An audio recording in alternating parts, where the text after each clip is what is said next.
আসসালামু আলাইকুম রহমতুল্লাহ বারাকাতু। দেশ এবং বিদেশের দূরে কিংবা কাছে যে যেখান থেকে ভিডিও দেখছেন সবাইকে জানাচ্ছি আন্তরিক মোবারকবাদ, ধন্যবাদ। সকলের জন্য রইল বুক ভরা ভালোবাসা, শুভকামনা। তো প্রিয় দর্শক বিন্দু, আজকে আপনাদের সাথে ছোট্ট একটি হাদিস শেয়ার করব। সেটি হলো, যখনই আমরা আল্লাহ নবী সরকার দো আলম দো জাহানের বাদশাহ নবী তিনি আরশাদ করতেছেন, উম্মত তোমরা যখন জুতা পায়ে দিবে তখন তোমরা কি করবা? ডান পা দিয়ে জুতাটা পা দিবে। বলে কেমন কেমন হলো? আপনি অবশ্যই বাম পার জুতার উপরে পাউডার রেখে আপনি কি করবেন? ডান পা দিয়ে জুতা পা দিবেন।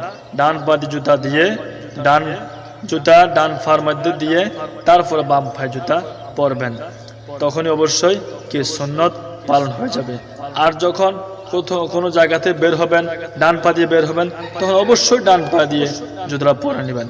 ঠিক আছে? এটা অবশ্যই আমলটা করার চেষ্টা করবেন। ছোট্ট ছোট্ট কিছু আমল করুন। ছোট্ট ছোট্ট কিছু আমল দুনিয়া এবং আখিরাতের কল্যাণ দান করবে। সুবহানাল্লাহ, সুবহানাল্লাহ। অবশ্যই ভিডিওটি শেয়ার করবেন এবং আমাদের পেজটা ফলো দিয়ে ইউটিউব চ্যানেল সাবস্ক্রাইব করে পাশে থাকবেন। আপনি নিজে আমল করুন, অন্যকে আমল করার উৎসাহিত করে ভিডিও শেয়ার করে দিবেন। অবশ্যই শেয়ার করার চেষ্টা করবেন। আপনার একটা শেয়ারের মাধ্যমে হয়তো অন্যদের জীবন পাল্টে যেতে পারে। আসসালামু আলাইকুম ওয়া রাহমাতুল্লাহি ওয়া বারাকাতুহু।